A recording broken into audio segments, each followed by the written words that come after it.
불이 난 그 긴급한 상황에서 우리 소방당국을 믿고 아래로 몸을 던졌는데 참사가 발생한 겁니다.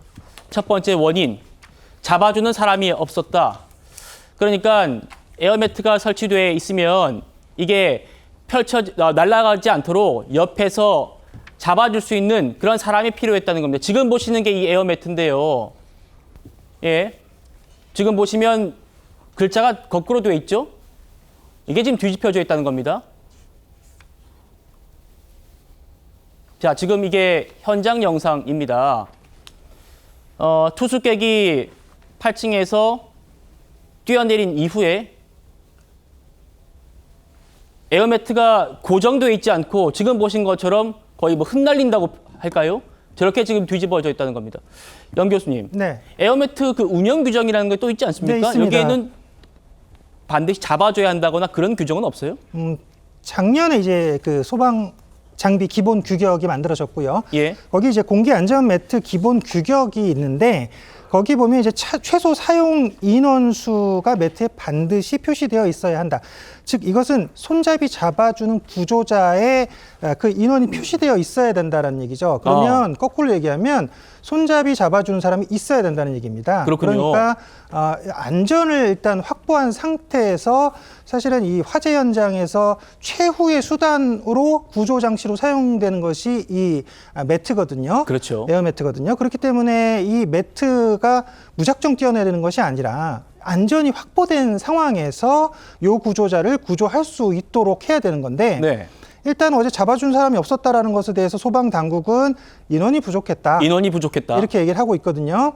근데 뭐 일단은 소방 당국이 처음 얘기한 게 대응 1단계, 2단계가 3분과 18분 만에 지금 가동됐고 그다음에 뭐 주변에 있는 소방서 5개, 6개까지 동원을 해서 즉각 대응을 했다라고 하는데 근데 구조를 해야 되는 그 상황에서 네. 이 안전매트, 에어매트가 뒤집혔다. 이건 사실은 이례적인 상황입니다. 이례적입니까? 그 소방 당국에서도 당황해서 이런 겪어보지 못한 상황이다라는 발언을 했거든요. 그러면 이 에어매트가 뒤집힐 정도의 어떤 그 안전상의 문제가 있었던지 아니면 지금 규정을 지키지 않았다든지 또는 구조자들을 유도하거나 또는 거기서 통제하는 그 기능들이 마비됐다든지 이 모든 것들에 어떤 문제가 있지 않았나라고 지금 말씀을 좀 드려야 될 것 같습니다. 예. 또 있습니다. 두 번째, 기본 규격은 높이 16m 이하인데 호텔 높이는 30m였다. 그러니까 이 에어매트는 저층부 탈출용, 비교적 낮은 곳에서 지면으로 탈출할 때 그 용도로 써야 하는데 너무 높은 높이에서 쓰는 건 애초에 위험했다는 겁니다. 물론 이번에 설치된 에어매트는 조금 규격이 크고 높이도 높은 곳에서 뛰어내렸을 때 안전하다라는 반론도 있습니다만 영광 교수님. 네. 규격이 지금 16m 이하에서만 안전하게 설치할 수 있도록 되어 있는데 네. 호텔 높이가 30m였다. 네. 그렇다고 해서 에어매트를 설치하지 않는 게 맞는 건 또 아니잖아요. 네, 맞습니다. 일단 설치할 수 있어요. 설치할 예. 수 있는데 다만 아까 말씀드렸던 소방장비 기본 규격에 보면 거기에는 지금 높이가 호텔 높이가 이제 30m인데 공기 안전 매트는 16m 이하의 높이에서 요 구조자를 구조하기 위해서 사용된다.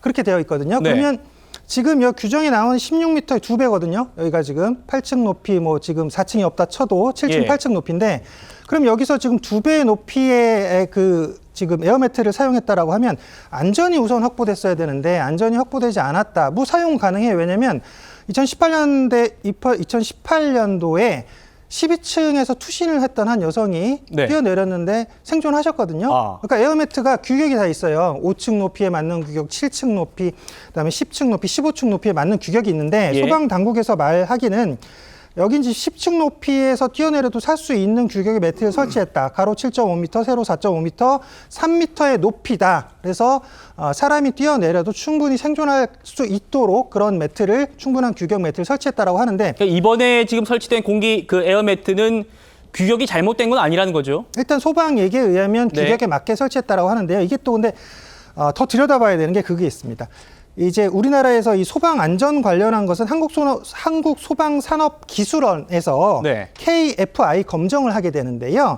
이 검정에 따르면 그 5층 높이까지의 에어매트만 검정이 되게 되어 있어요. 그러니까 7층, 10층 높이의 에어매트는 검정이 안 돼 있습니다. 무슨 얘기냐?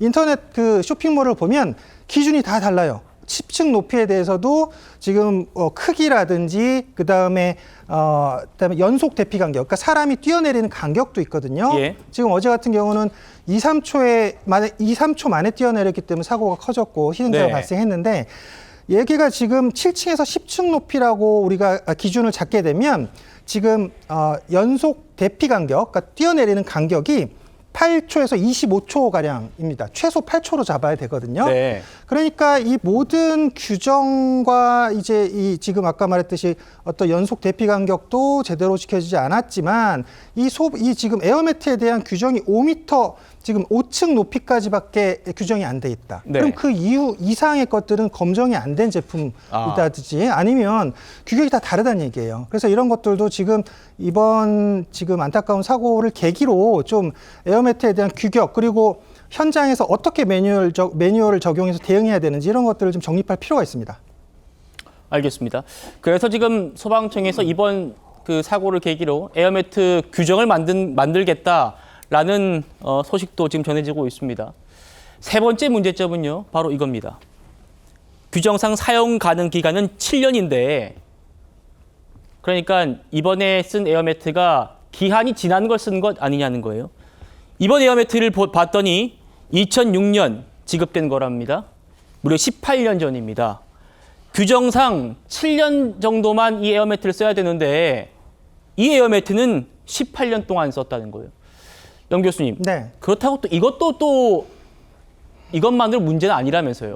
일단은 왜냐면 에어매트 자체가 이제 고무 합성 재질이잖아요. 네. 그러니까 이게 오래되면 탄성이 떨어질 수밖에 없어요. 그러니까 성능이 저하된다는 얘기죠. 그러면 7년을 연한으로 돈 그 에어매트가 지금 18년이나 되었다. 약 2배 이상이 되었다. 20년 가까이 되었다라고 하면 에어매트의 성능도 떨어질 수밖에 없는 거죠. 그러니까 지금 에어매트에 지금 많은 시청자분들이 사실 놀라셨단 말이에요. 에어매트에서 이런 사고가 발생한다. 사실 저도 우리나라에서 처음 발생한 사고라고 알고 있고요. 에어매트에서 네. 지금 튕겨서 사망했던 사고가 지금 이런 사고가 발생했다라는 것은 여러 가지 지금 부실한 부분이 나올 수밖에 없는 거예요. 지금 TV조선에서 그걸 잘 짚어주시는 거고요. 예. 지금 국민들의 충격이 큰 건요. 나도 화재 사고 당할 수 있죠.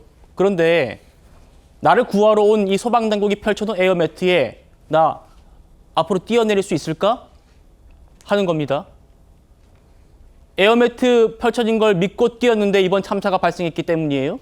교수님. 네. 그러면 유사시에 어떻게 뛰어내려야 돼요? 그러니까 이번에 처음 뛰어내린 분이 모서리에 뛰어내렸다. 네. 이게 또 그럼 그분 탓을 할 수는 없는 거잖아요. 그 위급한 상황에서 어떻게 그 에어매트에 정중앙에 딱 뛰어내릴 수 있습니까? 어떻게 뛰어내리는 게 안전합니까? 일단 그 소방요원이 유도와 통제를 해줘야 돼요. 그러니까 현장에서 지금 8층 높이 야간이잖아요. 거의 9시가 다 된 시간이면 아무리 여름이라고 해도 밑에가 잘 안 보입니다. 어둡기 때문에 사실 뛰어내린다 해도 정상인 사람이 뛰어내려도 똑바로 뛰어내리기 어려운데 지금 그쵸. 질식을 당하고 있는 상황에서 뛰어내렸다. 근데 지금 설치했던 장소에 대해서 소방당국이 밝힌 게 경사진 곳이었다라고 얘기하고 있고 그다음에 창문이 좁았기 때문에 제대로 뛰어내리지 못하였다라고 말하고 있는데 그러니까 그런 그 사실 변수가 될 요인들을 만들면 안 되는 거예요. 이 네. 인명구조라고 하는 것은 변수가 될 요인들까지도 다 통제를 하고 구조를 해내야 되는 겁니다. 물론 어렵죠. 어려운 거고 소방당국의 어떤 고통이라든지 노력 뭐 이런 어려움들 다 알지만 그럼에도 불구하고 어쨌건 에어매트 지금 앵커님 말씀하셨지만 에어매트 마지막 보루로 뛰어내려서 살아남아야 되는 그 네. 에어매트 장치가 사실 배신한 거잖아요. 이게 지금 이게 튕겨서 사망자가 발생했다. 그러면 안전성이 보장되지 않았다. 그럼 어떻게 해야 되냐? 어제 그러니까 처음부터 단추가 잘못 껴졌던 게 무엇이냐면 에어매트는 최후의 수단이라고 제가 말씀드렸고 처음에 굴절 사다리차가 같이 출동을 했었어야 돼요. 굴절 사다리차가 같이 출동을 해서 그 20층 높이 차까지 있거든요. 그러면 예. 20층 높이 차까지 그 앞에까지 갔다라고는 해요. 근데 거기서 지금 그 앞에 도로에 7.6m가 확보가 돼야지 이 설치가 되고 사다리가 올라가는데 예. 그 도로는 7m였다라고 알려져 있어요. 그래서 설치를 못했다 소방당국에서. 네. 근데 굴절 사다리 차가 설치됐다면 굴절 사다리 차로 그 요구조자들을 구해냈을 것이고 또 하나 그리고 이 소방대원들이 옥상으로 올라가서 옥상에서 그렇죠. 창 쪽으로 벽을 타고서 오히려 요구조자들을 구조할 수 있거든요. 예. 그런 것들이 좌절됐기 때문에 지금 어제 그 희생자들이 그런 선택을 할 수밖에 없지 않았나. 안정성이 확보되지 않는 지금 에어매트로 뛰어낼 수밖에 없지 않았나라는 부분에서 우리가 지금 지금 여러 가지 지금 오늘 현장 점검도 했지만요. 네. 현장 검증했지만 이 부분도 좀 밝혀봐야 될 대목이라고 보입니다. 그렇군요.